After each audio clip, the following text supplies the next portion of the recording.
Well, it's a pleasure to be here to moderate this panel. As you can see, this is a panel by women, but it does not mean that it's only for women.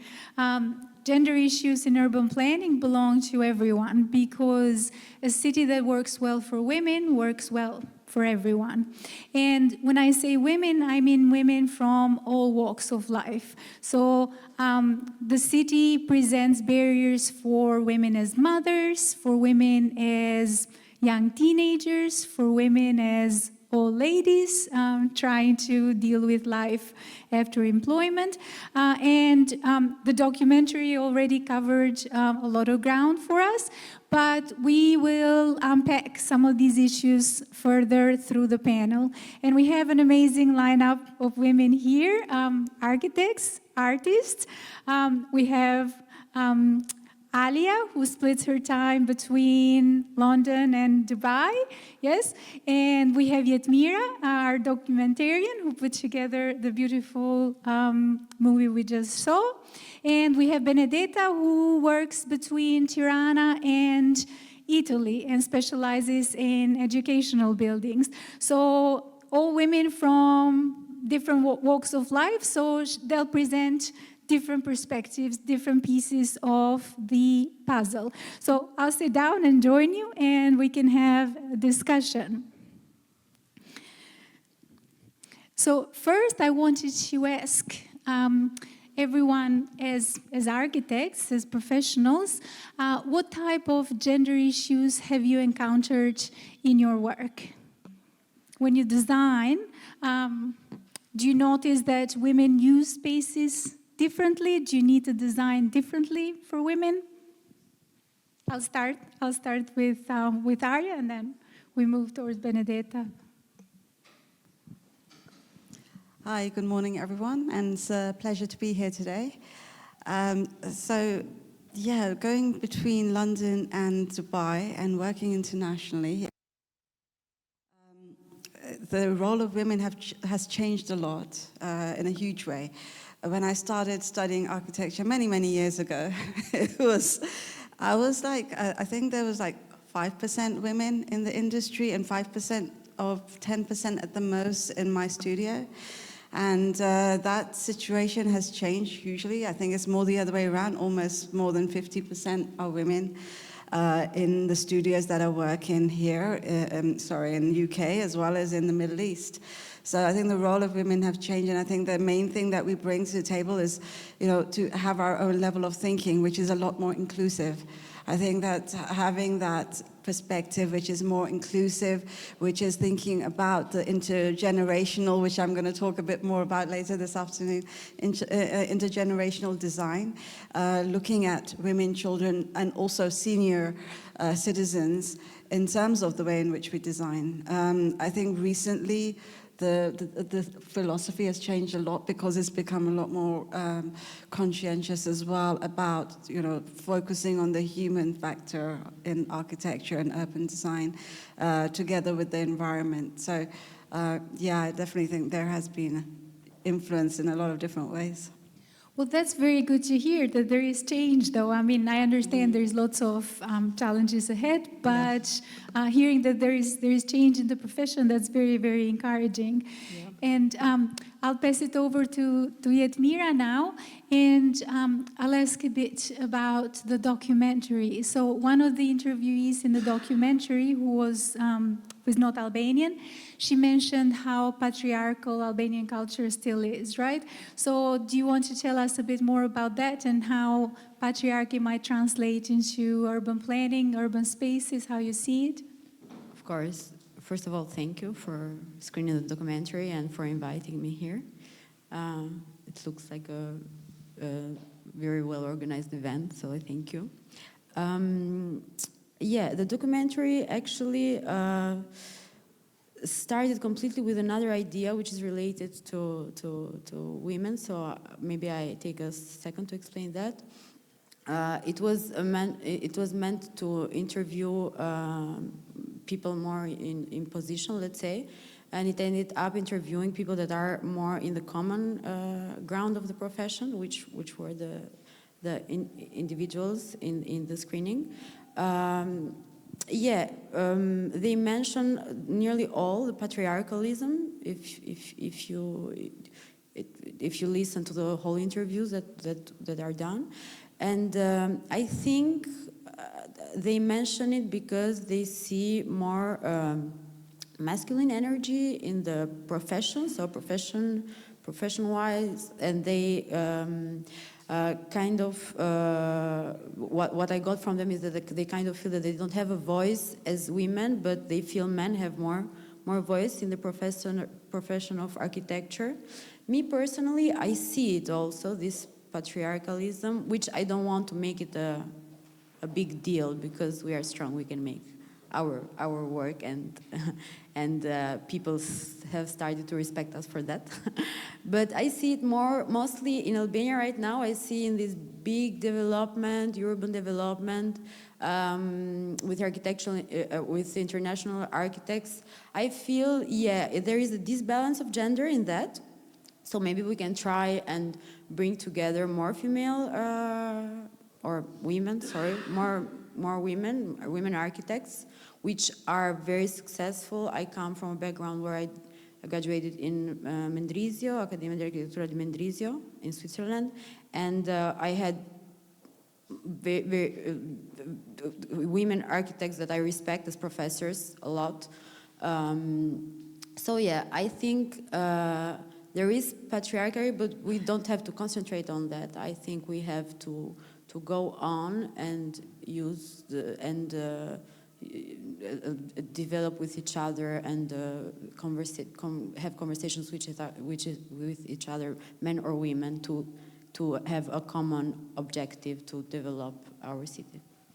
That's a very good point. Men need to be absolutely part of this discussion, right? That's why we have a mixed audience today here.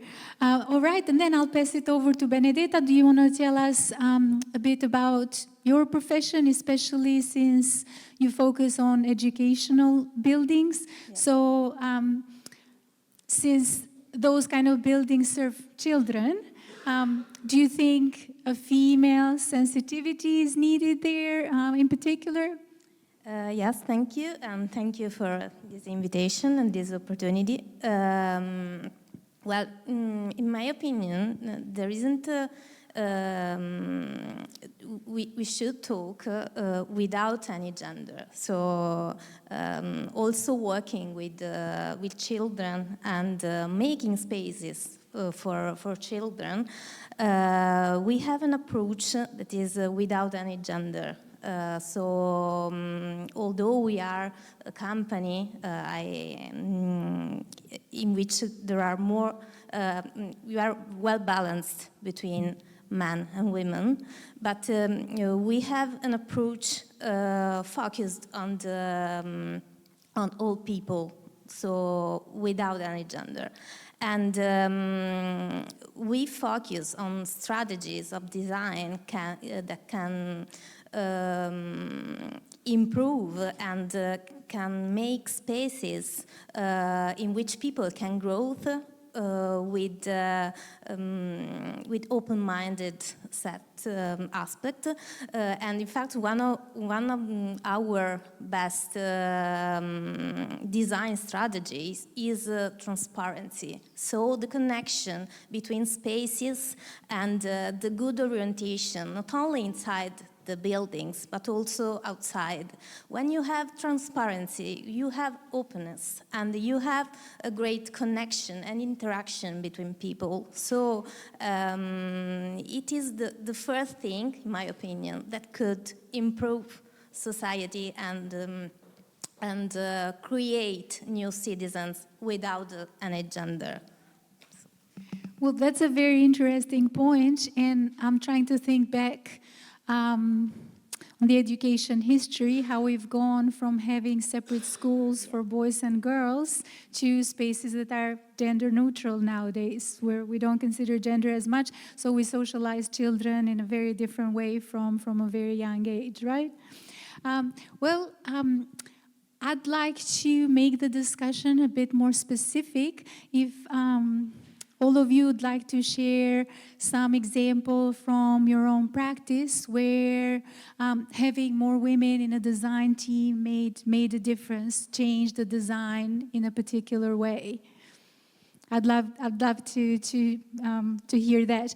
And I can start by sharing something not from my personal experience, because I'm an academic, but something I heard from a colleague in Australia who's a practitioner, and they were designing sporting spaces, green spaces outdoors for teenagers, mainly for teenagers.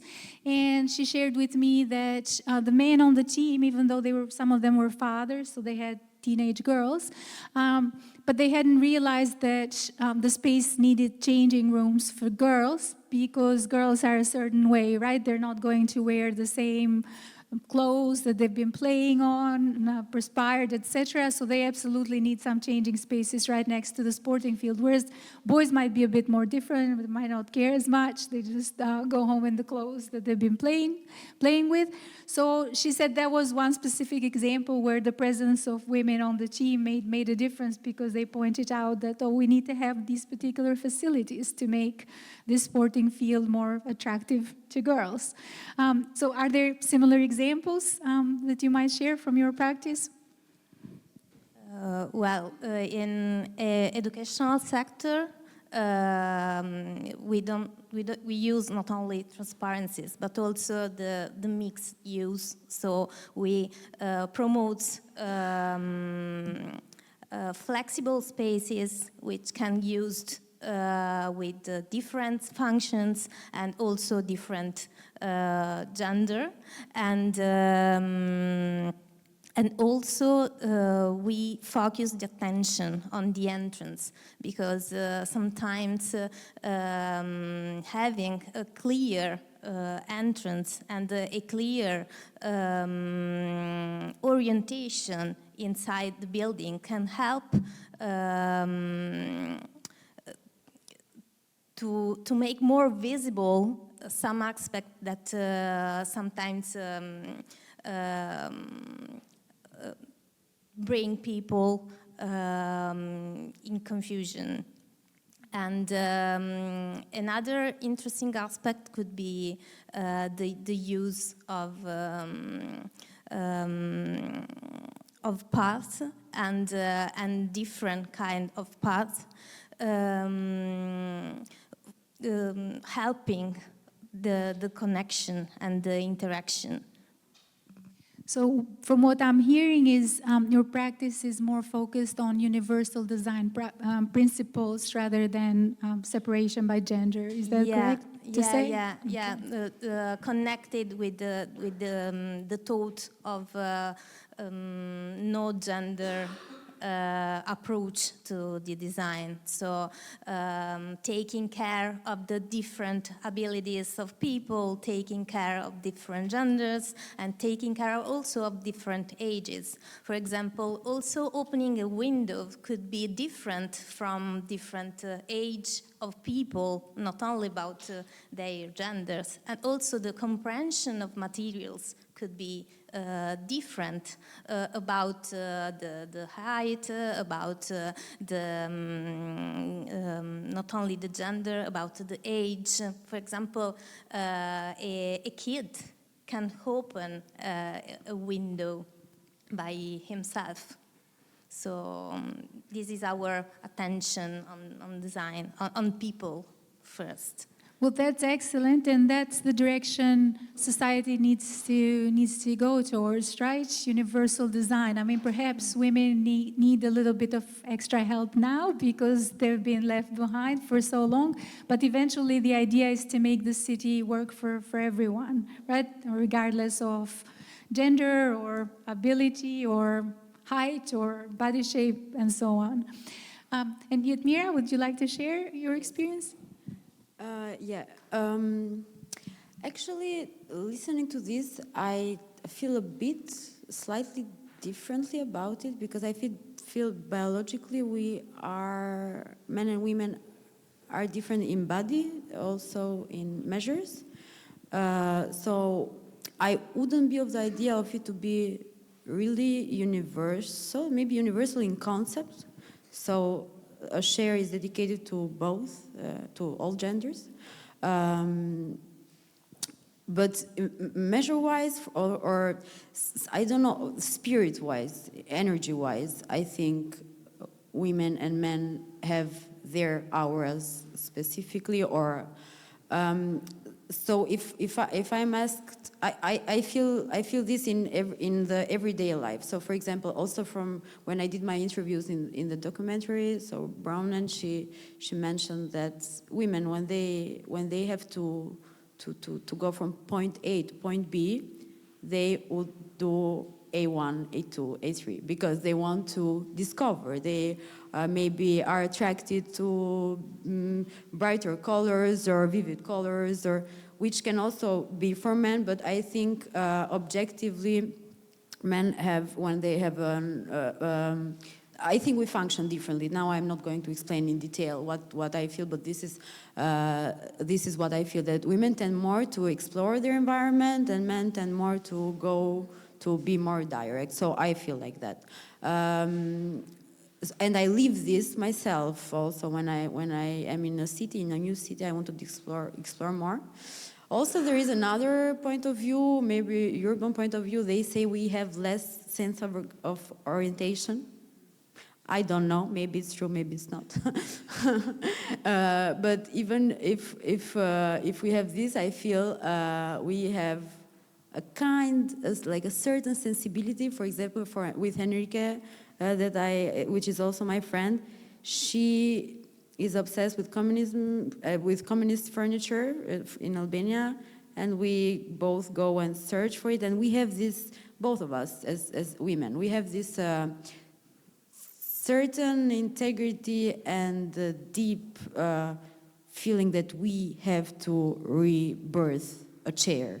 Like, we have to give that chair the possibility to live again and again. And I think in maybe male perspective, they can just buy a new one or maybe make it new.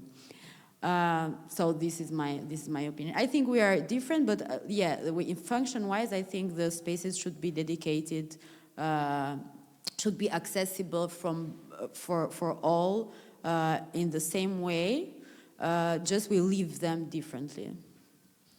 I love what you said about reuse and recycle of materials, a chair or furniture. There is some research out there that says that women do tend to make more environmentally friendly decisions. There is some research that comes from Australia, actually, that has found that city councils that are female-dominated, they tend to make decisions that are just better for the environment.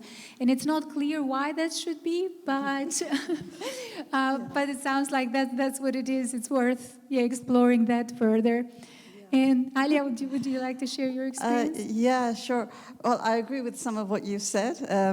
I'm not sure about orientation. I always find that between me and my partner, I'm always the one who finds the ways a lot faster. I know how to get from A to B and find my way around a lot better sometimes, but that's an individual thing. But I do think you're very right about one thing. I think men tend to kind of be a lot more direct. Like if you're going from A to B, generally they would go from A to B, whereas women would want to explore more. And I think in terms of the design sense, I've always, so I've had my practice for over 12 years now, and always been at least 60-70% female orientated, just so happened most of the time, and we've got different sort of teams coming on board all the time, but always focused on having a more female-dominated team, but also having that male input is important as well. So it's kind of the other way around. And I feel like, having that balance with women, you do get a lot more input, which is intuitive, which is creative in a different way.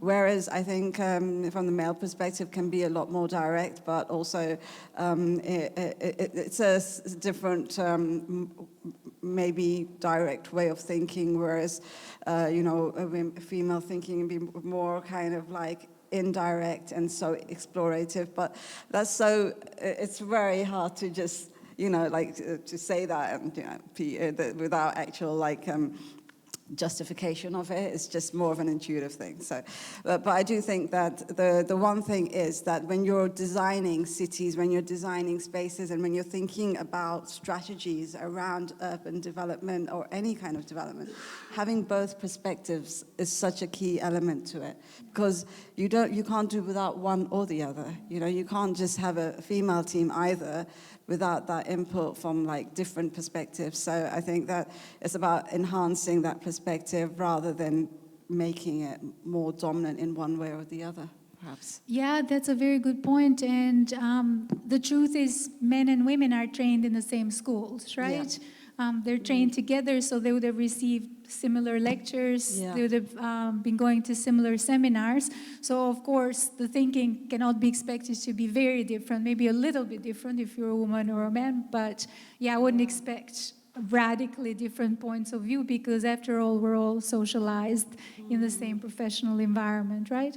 But to a certain extent, I think it is different, definitely, because we do have a completely different outlook to our careers generally, because a lot of women then have to take career breaks to have kids and to have families, and it's more onerous on the women, no matter how sort of career orientated you are, to take that time off, and then that sort of realigns the way in which you go back into your career, and also compromises your career path as well to a certain extent. So I think there is definitely, it's a different journey, perhaps. Absolutely, yes, it's a different life cycle, if you will, right? Well, another topic I'd like to briefly explore, if Yoleza thinks we have the time, is the issue of safety. This seems to be very, very important to women. And sometimes, there are cities out there where there are actual major safety issues, right? A lot of Latin American cities, it's hard to be going around in a female body and not experience some form of harassment. But there are also cities that objectively are not unsafe. I feel Tirana is one such city. It's not an unsafe city, yet a lot of women seem to be concerned or fearful if they take the bus, if they go out after dark, and that perhaps has to do with the way we socialize girls, right? From childhood we tell girls, be careful, the world is dangerous, stranger danger, etc. So what can you tell me about awareness in the profession? Do you think the design profession, urban design profession and architecture is becoming more aware of the safety aspects and is responding? Yeah, so starting on that, I think there is a huge requirement to really think about safety in design. And not just for female as well, just generally for our kids and our younger generation.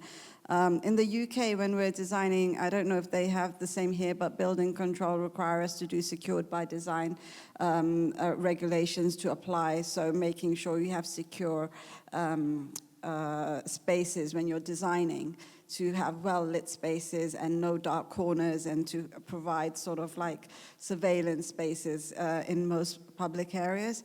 And to be honest, UK is highly sort of there's a lot of kind of emphasis on that. But at the same time, in a city like London, there's a lot of security issues. So, you can never really do it, but I think the effort has to be made from the design perspective. If I compare that to Dubai and the Middle East, it's a very safe environment for women and children to be out. Generally, it's perceived as you can go out any time of the night and not feel compromised in any way. So I think it has to be thought through very much in terms of the culture and where you're living. And I think maybe the culture here is also towards with more women being involved in the design process. Perhaps the culture is also changing to provide that inclusivity. So it sounds like this is a unique feature of the UK, where there is a safety or security audit of buildings. So I'd like to ask our other panelists, Jetmira and Benedetta, does Albania and Italy has anything similar, or are there plans to introduce this type of tool that would help women with feel safer in the city? So for Albania, I think, for Tirana especially, I think we are not yet at the point where we are totally developed urbanically to then think about specific urban issues. But on the other hand, I feel cities in Albania are secured, or how do I say it? So I feel safe in Tirana. I connect the urban part of being safe with the light, with accessibility. So if by night a space is illuminated and maybe the paths are wide and not so narrow, I would feel safe. A topic in Tirana, and which is very particular and special for Albania, is the fact that there is a kind of notion of not using public spaces by women and elderly and children, but it's not related to safety, it's related to ownership. At least that's my conclusion. Because in Albania, you know that we have a big problem of ownership, of land, of division of ownership. So when you have a public space, people don't feel entitled to it somehow. So somehow women don't, and if you have a public space, or it kind of got occupied in a certain sense and became parking spots with payment or something, or a shop put some chairs or something like this. So, or it might be your neighbor that has his pots of plants there, and you never use that space. So I think in Albania the problem to solve is not safety. That because we have a strong sense of culture, of a family culture. So that's why I think it's kept together that women are safe and children and elderly. But we don't have this sense of public space entitlement and ownership of our public spaces in the city. We don't use them because we don't feel entitled to them. And I was wondering if some of it also has to do with our culture, not our very recent culture, but maybe the Ottoman era culture. I've looked a little bit into the history of Albanian cities as in pre-war, pre-modern cities, Gjirokastra in particular, and some of our cities, once upon a time, they actually had specific streets designated for women. Not everyone knows this, but yet that's how it used to be. Women could go on this street, men could go on that street. So there was a very clear division of the urban space, not everywhere, but in some cities. So I wonder, culture is very slow to change, so I wonder if some of that has carried on and we sort of carry that in our DNA without realizing. If I can add something on that, that's, I think you directly specified that this is from the Ottoman Empire, and I've seen that, and I didn't know, also in mosques. So they have divided parts for women and for men. So maybe I think this is something that derives from Islam, which maybe now has merged, like we share streets together, but I feel it kind of left some kind of integrity in the sense that we respect each other's spaces, maybe. Benedetta, would you like to share the Italian experience? Yes, sure. About this topic of division of spaces between women and men, I linked an article I read this summer in Trieste. They had a beach which was separated by a wall, and they divided a women beach, women and children beach, from the beach used by men. I felt a little bit weird because what is really important, it's the connection between spaces and going ahead this separation of spaces between men and women. So I think that in Italy something is changing since many years, and there are a lot of research about how can spaces lived better, especially by lighting, by the night hours and the dark corners that we talked some.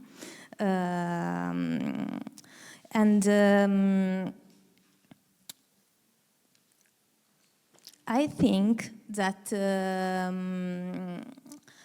what is important is giving spaces to people without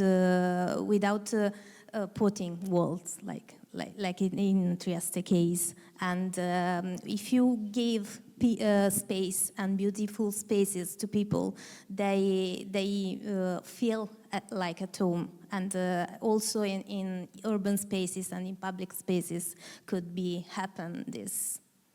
So that's a very good point. We don't want separation in society, right? We want people to learn to live together respectfully. All right, well, we're almost out of time. I was going to say that it's impossible to talk about urban planning without bringing politics into it.